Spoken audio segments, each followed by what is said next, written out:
अब देखिए, तो आज का हमारा टॉपिक है जीवन की मौलिक इकाई। जीवन की मौलिक इकाई, जीवन की मौलिक इकाई जो होती है वो हम कहते हैं,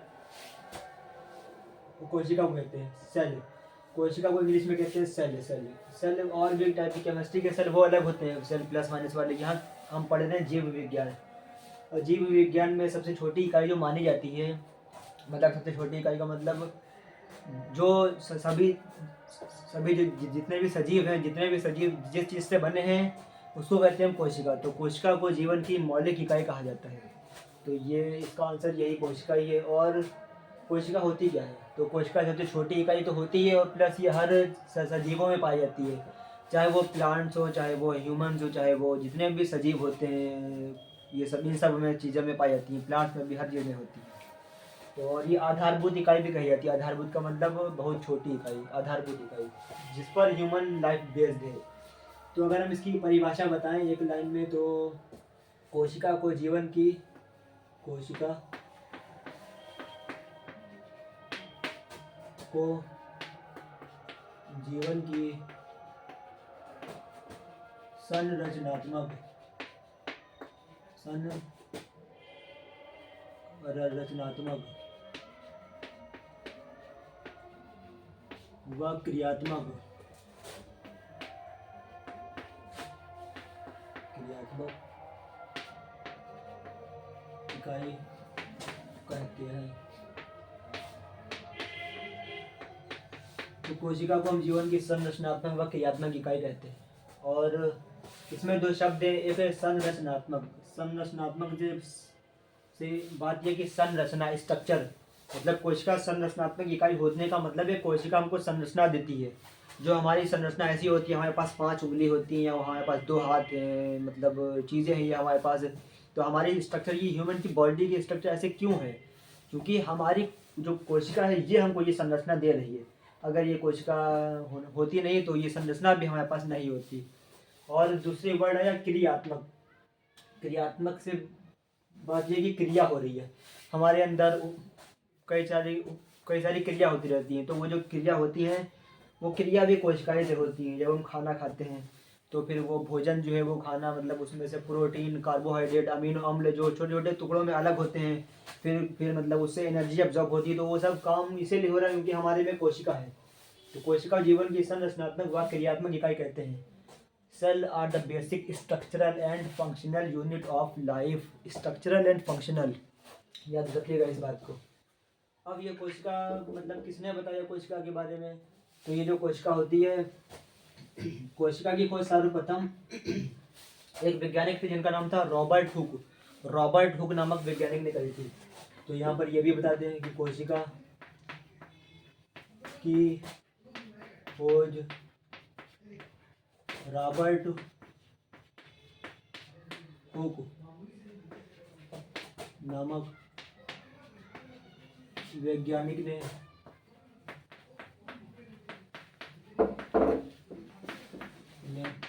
1665 में किया था। तो ये जो वैज्ञानिक थे उनका नाम था रॉबर्ट हुक। कब की थी? तो 1665 में की थी। 1665 में इन्होंने कोशिका की खोज करी थी। तो यही है इनकी। और तो कोशिका की इतनी बात क्लियर होगी कि संरचनात्मक व क्रियात्मक इकाई होती है, और कोशिका की खोज रॉबर्ट हुक ने करी थी। और आप कुछ और भी पॉइंट्स बता सकते हैं, जैसे कि कोशिका की संरचना जो होती है वो कुछ स्पेसिफिक चीज़ों से मिलकर बनी हुई होती है।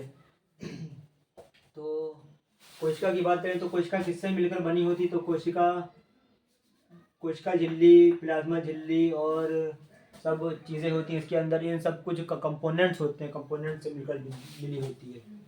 तो अगर हम ये बताएं, कोशिका का इमेज एक बना ले छोटा सा, तो वो कुछ इस टाइप से होएगा। यहाँ पर छोटा सा इमेज अगर हम बना लें तो इसलिए ताकि हम कोशिका को अच्छे से समझ सकें, समझने के लिए कि कोशिका होती कैसी। तो कोशिका ऐसे होती है। तो अमूमन कोशिका में जो चीज़ें मेन मानी जाती हैं तो वो कुछ इस टाइप से होती है।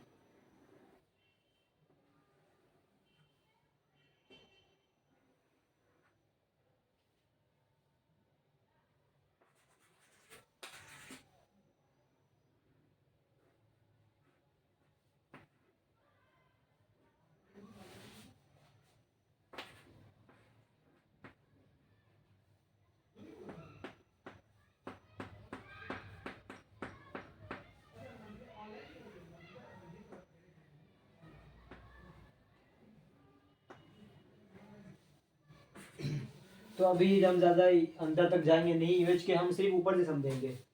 फिर जब हम प्लांट सेल और एनिमल सेल पढ़ेंगे फिर हम इसको स्ट्रक्चर को अच्छे से समझेंगे। फिलहाल के लिए जो हर कोशिका की जो ये सबसे बाहरी कवरिंग होती है, बाहरी कवरिंग सबसे, तो इसको हम कहते हैं प्लाज्मा झिल्ली या कोशिका झिल्ली। कोशिका झिल्ली या प्लाज्मा झिल्ली, और ये कहते हैं कोशिका कोशिका झिल्ली,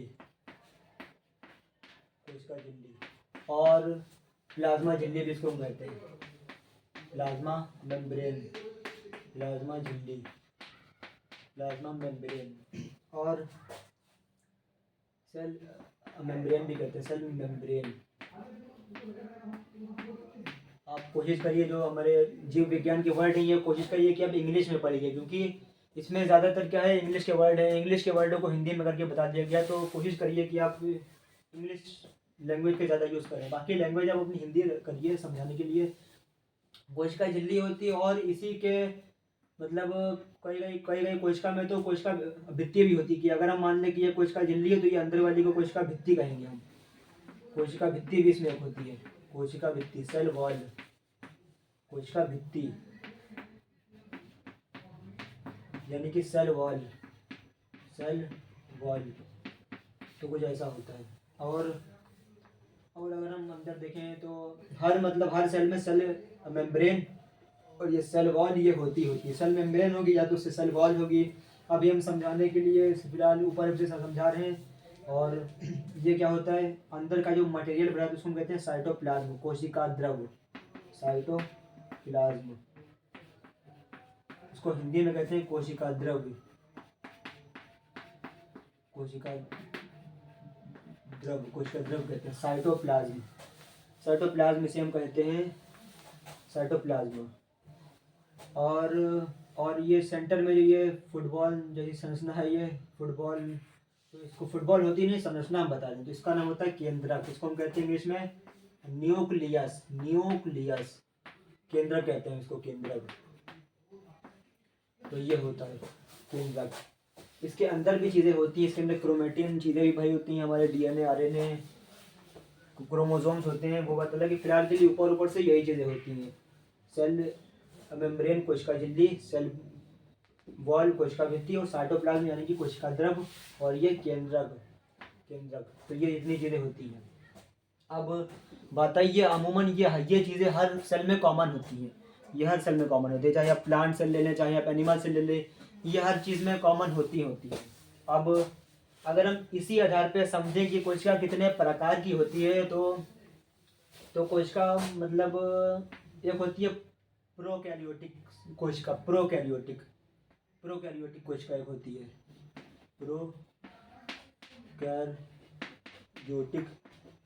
प्रोकैरियोटिक सेल यानी कि प्रोकैरियोटिक कोशिका। और एक हमारी होती है यूकैरियोटिक सेल। एक होती है प्रोकैरियोटिक सेल, एक होती है यूकैरियोटिक सेल। तो ये दो इसके प्रकार होते हैं। वैसे कोशिका एक कोशिकीय और बहुकोशिकीय भी होती है, यूनिसेलुलर और मल्टी सेलुलर। तो जो यूकैरियोटिक क्या होते हैं, इनमें क्या होता है, इनमें कुछ जीव आते हैं। अगर हम बात करें 5 जगत वर्गीकरण की तो Monera, protista, fungi, Plantae, animalia ये सब होते हैं। तो 5 जगत में से इसमें कौन सा आता है जगत, तो इसमें आते हैं, इसमें लगभग एक कोशिकीय जीव आते हैं, एक कोशिकीय यूनिसेलुलर ऑर्गेनिज्म जिसमें आते हैं, यूनिसेलुलर आते हैं इसमें, यूनिसेलुलर ऑर्गेनिजम्स आते हैं, ऑर्गेनिजम्स, इन्हें हम एक कोशिकीय जीव कहते हैं। जैसे मतलब अमीबा, पैरामीशियम हो गए। हालांकि वो प्रोकैरियोट्स में आते नहीं है, प्रोकैरियोट्स में नहीं आते, लेकिन एक कोशिकीय जीव है।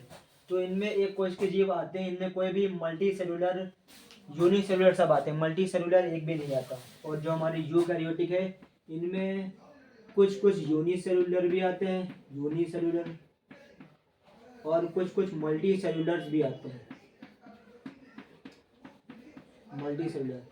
यूनिसेलुलर भी आते हैं जैसे अमीबा हो गया, पैरामीशियम हो गया, यूग्लिना हो गया। और मल्टी सेलुलर जैसे प्लांट्स और ह्यूमन हो गया, या फिर ये जो जीव जीव होते हैं, जीव जंतु एनिमल्स, ये सब हो गए। तो अगर हम प्रोकैरियोटिक में और बात करें तो इसमें 5 जगत वर्गीकरण में मोनेरा आता है। मोनेरा, किंगडम मोनेरा इसमें पूरा आता है।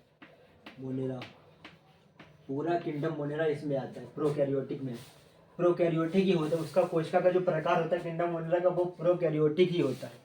और जो यूकैरियोटिक होता है उसमें बाकी बाकी जगत जो होते हैं, kingdom protista, kingdom fungi, fungi में मतलब फंगस टाइप के, फंजाई टाइप के आते हैं। फिर प्लांटी, प्लांटी में सभी प्लांट आते हैं। एनिमेलिया, एनिमेलिया तो मतलब सब है ही, एनिमेलिया तो ये सब आते हैं, एनिमल्स, प्लांट लांट, वो सब इसमें आते हैं प्रोकैरियोटिक में और यूकैरियोटिक में। तो इतनी बात आज हम करते हैं, अगले हम देखेंगे।